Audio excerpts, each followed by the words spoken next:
ఖమ్మం జిల్లా నాగారంలో దారుణం చోటు చేసుకుంది. శ్రీ చైతన్య కాలేజ్ హాస్టల్లో ఇంటర్ చదువుతున్న విద్యార్థిని సీలింగ్ ఫ్యాన్ కు ఉరివేసుకుని ఆత్మహత్య చేసుకుంది. ఈ విషయాన్ని స్థానికులు పోలీసులకు తెలిపారు. ఘటనా స్థలానికి చేరుకున్న పోలీసులు మృతదేహాన్ని పోస్టుమార్టం కోసం మార్చురికి తరలించారు.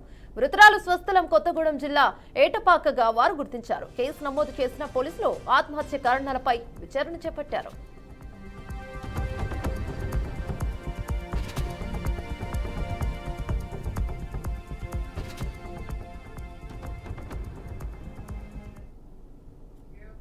రైట్, ఇదే అంశంపై మరింత సమాచారం మా ప్రతినిధి రామకృష్ణ ఫోన్ లో అందిస్తారు. రైట్ రామకృష్ణ, చెప్పండి. ఇక విద్యార్థిని ఇంటర్ మొదటి సంవత్సరమే అని చెప్తున్నారు, చాలా చిన్న వయసు.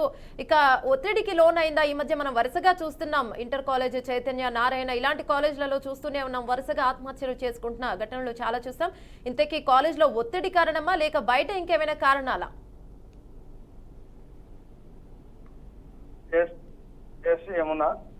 ఖమ్మం నగరంలోని ఈ ఇల్లందు క్రాస్ రోడ్ లో శ్రీ చైతన్య హాస్టల్ కళాశాలలో ఇంటర్ చదువుతున్న డీగల యోగిత ఆనంది అనే విద్యార్థిని కూడా ఈరోజు తెల్లవారుజామున 4:30 ఆ ప్రాంతాలలో కూడా ఉరేసుకున్నట్టు పోలీసులు కూడా నిర్ధారించారు.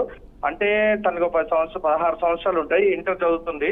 అయితే ఈ శ్రీ చైతన్య కాలేజ్ లో అయితే ఇలాంటి ఆగటం లేదు. అంటే చూసుకోవచ్చు, గతంలో కూడా ఇదే కాలేజ్ లో ఒక ఇద్దరు విద్యార్థినులు కూడా ఉరేసుకొని కూడా చనిపోయిన పరిస్థితి అయితే నెలకొన్నది. అంటే కేవలం ఒత్తిడి వల్లే అని కూడా చెప్పుకోవచ్చు. అంటే చూసుకోవచ్చు, ఈ ఇంటర్ చదువుతున్న విద్యార్థికి అయితే పర్సనల్ గా అయితే ఎలాంటి ఇష్యూస్ ఉండవు, కేవలం ఒత్తిడి వల్లే కూడా చనిపోయిందని చెప్పేసి తోటి విద్యార్థులు కూడా చెప్తున్న పరిస్థితి.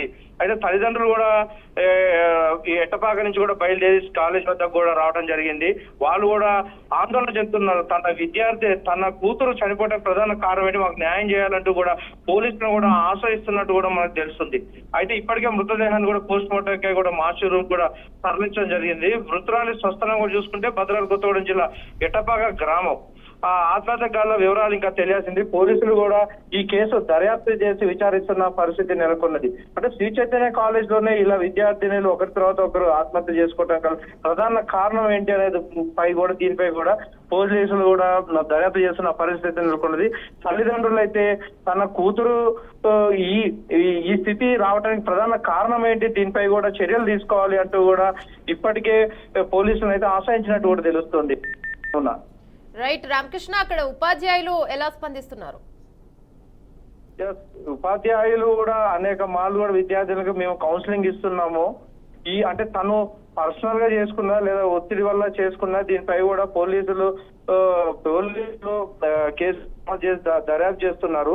విద్యార్థులకైతే ప్రతిసారి కూడా మేము కౌన్సిలింగ్ అయితే ఇస్తున్నాము అనేక చెప్తున్న పరిస్థితులు. కానీ తల్లిదండ్రులు అయితే చేతికొచ్చిన కూతురు ఈ పరిస్థితి రావడానికి కారణం అయితే శ్రీ చైతన్య కాలేజ్ అంటూ కూడా ఒక ఆవేదన కూడా వ్యక్తం చేస్తున్న పరిస్థితి నెలకొన్నది. ఇటు ఉపాధ్యాయులు చూసుకుంటే అయితే అనేక మార్లు కూడా విద్యార్థులకు కూడా మేము కౌన్సిలింగ్లు ఇస్తున్నాము, అయినా సరే ఇలా చేసుకుంటారు. అంటే కేవలం ఒత్తిడి వల్ల అయితే కాదు అని చెప్పేసి యాజమాన్యం కూడా చెప్తున్న పరిస్థితి. ఏమన్నా థ్యాంక్ యూ రామకృష్ణ.